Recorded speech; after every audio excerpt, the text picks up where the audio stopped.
Good morning, Robert. I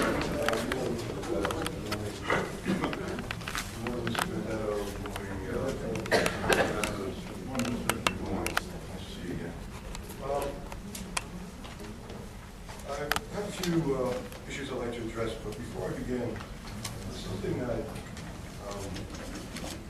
I do want to address, and I'm a little, let me say it this way. I felt that in our last meeting that there were quite a few inferences into my character as a witness or a complainant in regards to the allegations I made against town officials.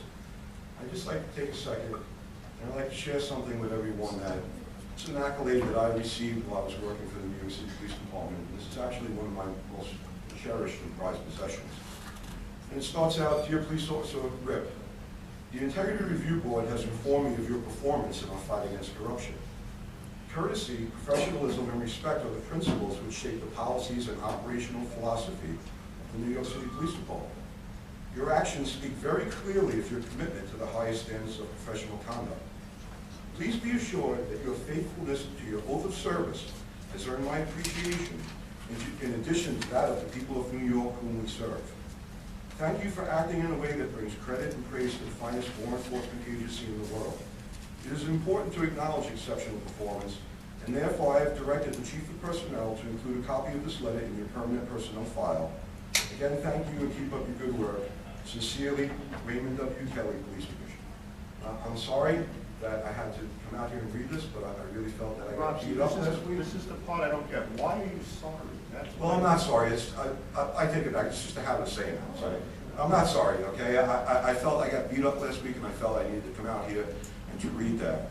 I'm sorry you got beat up. I don't know. Well, you don't have to say. You don't have to feel sorry either, John. I don't know why you feel that way, but you needn't feel sorry. I understand that the town has completed an investigation into my allegations of very serious allegations against town officials. And I just want to go on the record right now.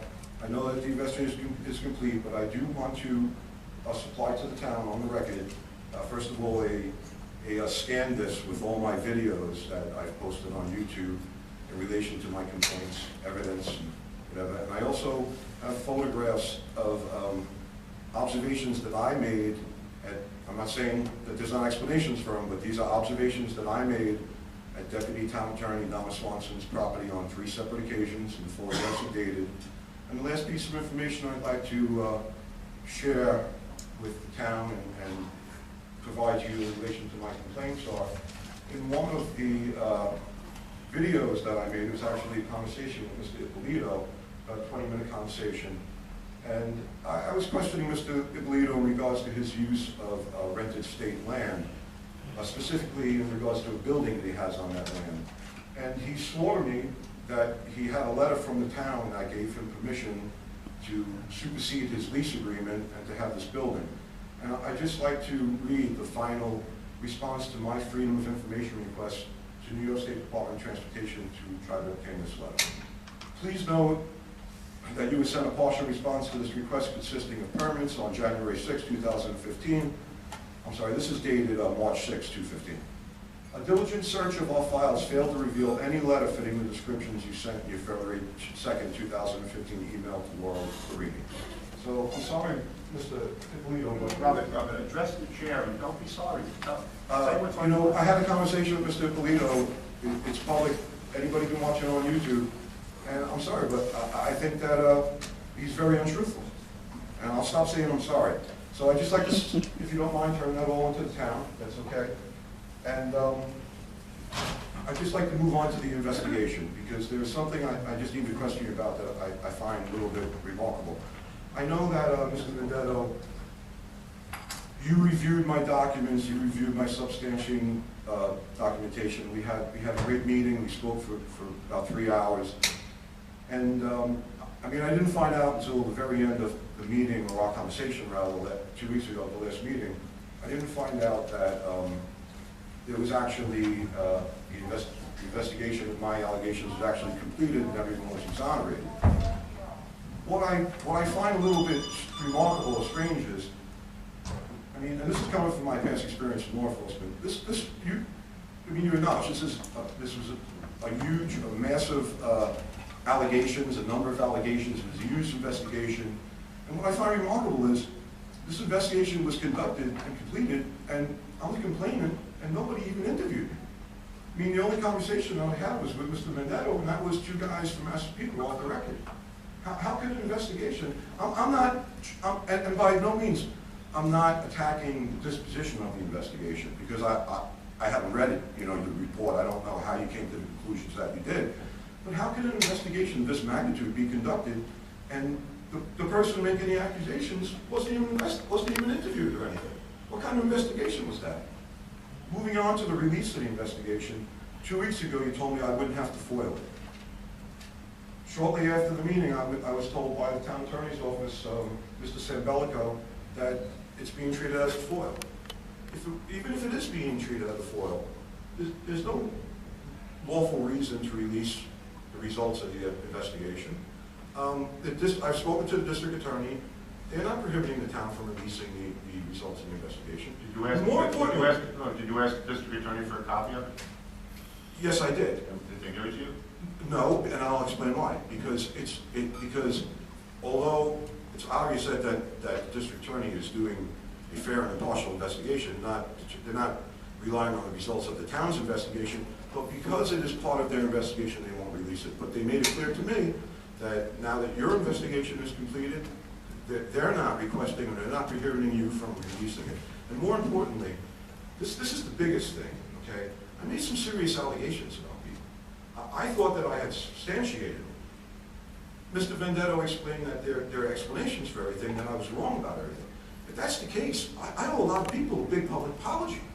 So please, let me read your conclusions of your investigation, find out where I erred in my allegations, and come forth. Thank you very much. Before you go away, Robert, let me just say this. You have the luxury of making all allegations and arriving at rather defamatory conclusions based thereon. Can you be specific? Well, I'd like to speak. I didn't interrupt. Let me speak. Let me finish my statement. Go right ahead. And anything you want to ask me? Yes, sir. No, don't be sorry. I didn't. I said yes, sir. I didn't say yes, sir. Oh, I'm sorry. I misunderstood. Anyway, you have that luxury. We don't have that luxury. Let me just, you made a statement before. No one interviewed you. How could you possibly do this investigation?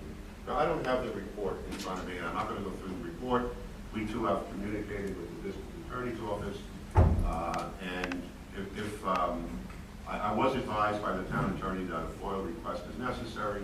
They're working on a FOIL request. I think the meter is running, and we'll see what happens. But let me just, there are some things in the report that I do recall, and I just want to give you an example so that you don't walk away with the thoughts that are in your head. I'm looking over to my right. I'm looking at the town attorney, Mr. Jones. You made an allegation, and very clear allegation, that Mr. Finova, as the town attorney, utilized his power and authority to obtain preferential treatment from the town Department of Planning and Development. Very clear, right? I agree with that, and I feel that way. Okay. Now, the problem with that is you have the luxury of saying that. Yes, I You do. could say it to the whole world. No one puts you to the proof. No one ever says to you, well, Mr. Rick, what do you mean by that? What proof do you have? They just print it. And so now it's out there, and Mr. Genova has to live with, in that, well, no, let me finish. Mr. Genova now has to, is in that uncomfortable position of having to say, but I didn't. You know, it's tough. Now, you have the Genova file, am I correct? I'm sorry, what do you mean by You the have the Genova Building Department file? I don't have a complete, I have what I foiled, which was specifically the permits associated with his fence. Okay. When you go through that file, the file has a 7-year history.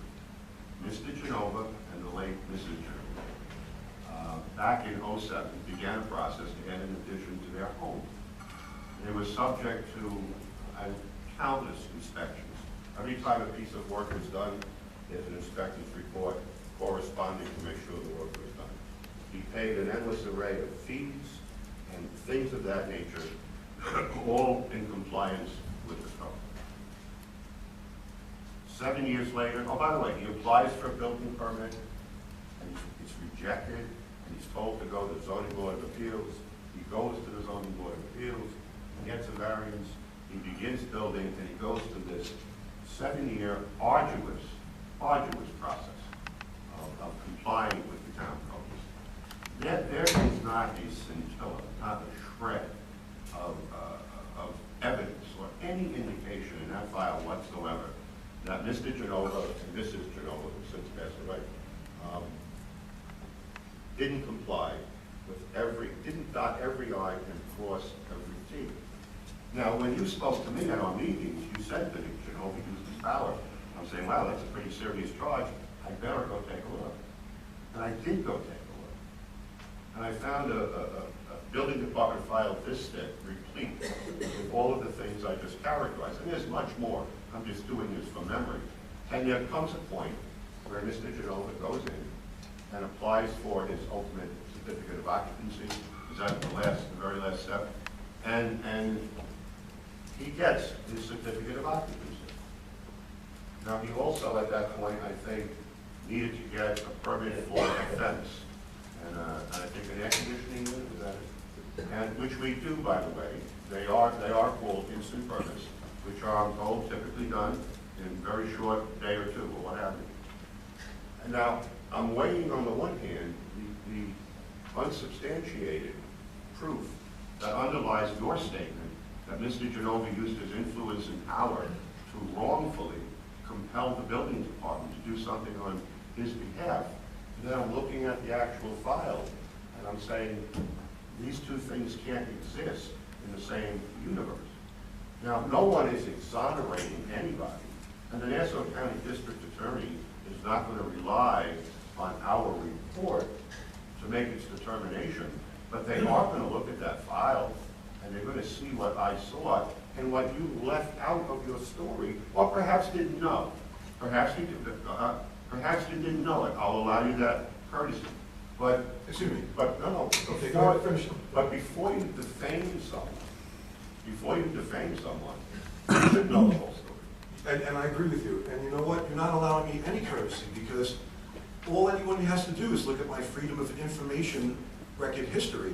And when I try to foil and review a building file such as Mr. Genova's or Mr. Ippolito's or Donna Swanson's, I'm ignored. My FOIL requests are ignored. They're not even answered. My appeals are ignored. And then I'm forced to spend $345 and file an Article 78 in Supreme Court.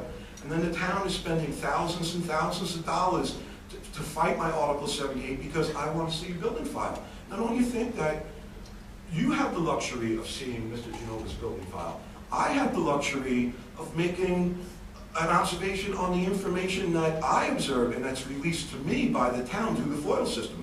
Listen, if the town was transparent and I could come up and see Mr. Genova's building file, maybe I wouldn't have made that allegation. What I saw was that I foiled his property, and shortly afterwards, he put in a building application request, and he had his application request approved, the building permit issued, the certificate of completion issued, everything in one day. I made a trip to the town of Oyster Bay Building Department.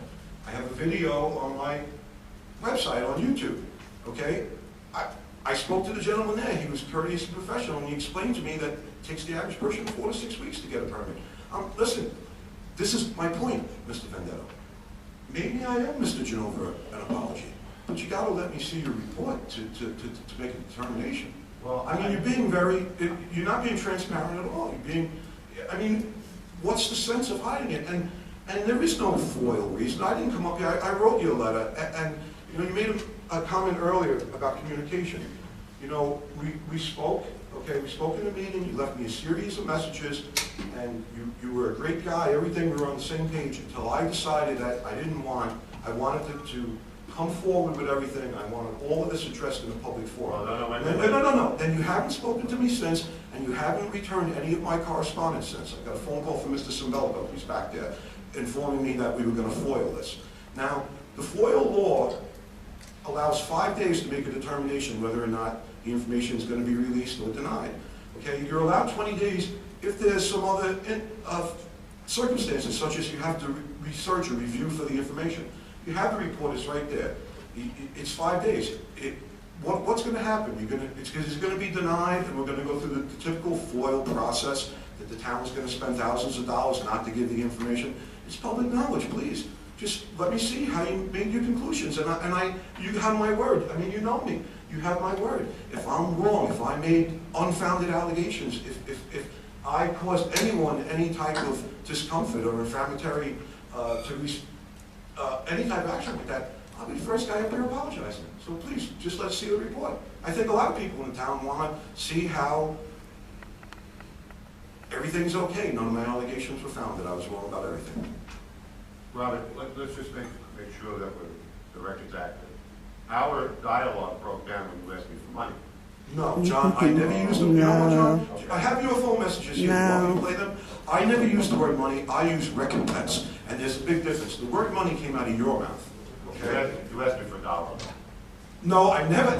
Oh, that's not true. Hold on. Hold. I'm not going to. No, let me play your messages for Say everybody. whatever you want, but Okay? they're not going to encompass the dialogue we had face to face. You know what I'm talking about. You know what happened. You know what? You're two different people. You're two different people. You're the guy that I spoke to in the town meetings. You're telling me you didn't ask for money damages? Is that That's your correct. position? That's correct. I filed a notice of claim with the town, and I told you I would consider.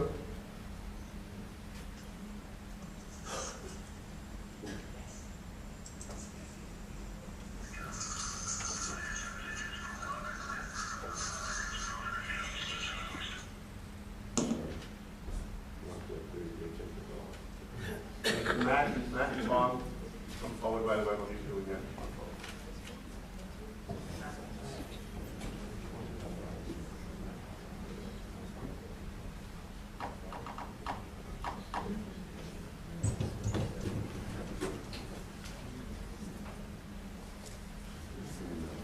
Well, while you're doing that. I'm sorry, I'm not a tech-savvy guy. That's all. Look, we disagree on whether or not. You know what?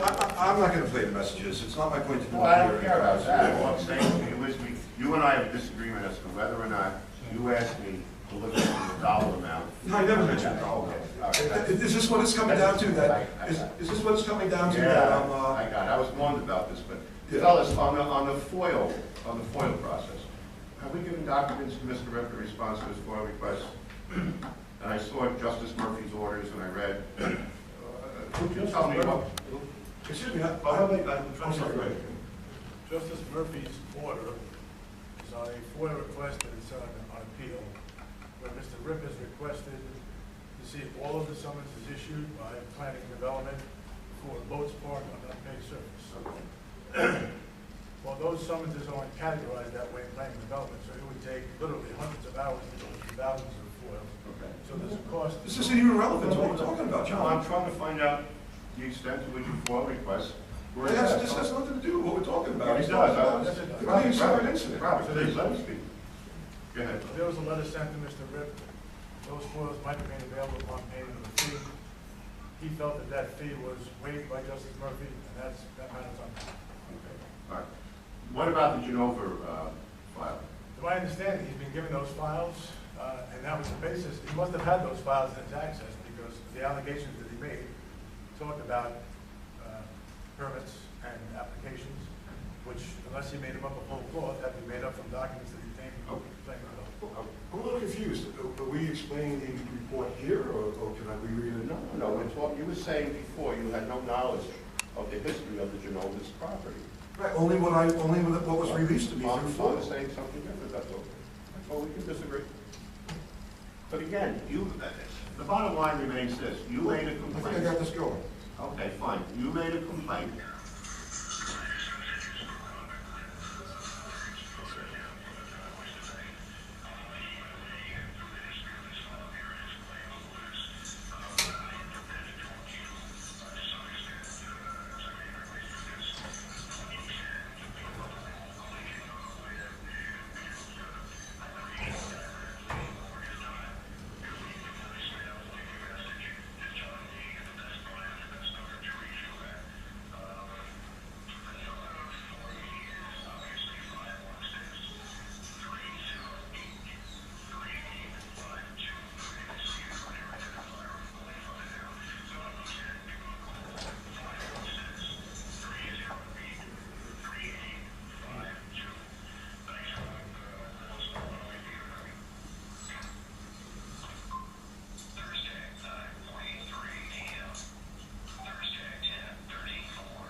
can listen to him, and then we'll talk about it, please. Only because it doesn't seem like, it doesn't sound like it's anything that you and the supervisor is talking about in any relevance. So I'm just interested as to what your point is. You have to listen to him.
Sorry, but the pertinent ones are coming up. You might want to pay attention.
Turn the mic off.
want to say in closing, you know, I made the allegations, I made the complaints. I never expected anybody to be found guilty of anything here, all right? I see everybody in the town for what you are, all right? I'm not making stuff up. I was mistreated, severely mistreated by Nick Domingo, the code enforcement agent, Donna Swanson, Matt Rosea, right up the line. It's okay if you want to ignore it. Goodbye. Well, I hate to see you walk away like that, but this is the benefit of the audience. We're not ignoring anything. I haven't really can't even, I don't even have the adjectives to prepare to express the amount of time and effort that has been put into this matter. Mr. Rip made a complaint to the district attorney's office. He knows full well what the allegations of his complaint are. We submitted a response to those complaints. The district attorney is investigating the matter. I really don't know how much more compliant the town of Oyster Bay could be. I was very, very... I'd just like to see the I report. was very... I don't know. Let me finish. I was very, very disturbed when I saw, as I said before, you know, the bold allegations, you know, without regard to, you know, what the facts were. Particularly, I cited the Mr. Genova's situation. And listen, the matter is in the hands of obviously a very fair and impartial auditor, and we'll await the results. We do have a FOIL request in for the report. Apparently, you asked the district attorney for it. They did not give it to you. But Mr. Sabelico, I can't see that far. Where are you? The FOIL request is in your Yes. under your review right now? Yes, sir. And there's still time left before you complete the research? Okay, you'll complete it on time. Is there any reason why you might not? Okay, that's it. And we'll wait. Well, thank you very much. Thank you, Robert. I have no forms from anyone else who indicated they care to address the board relative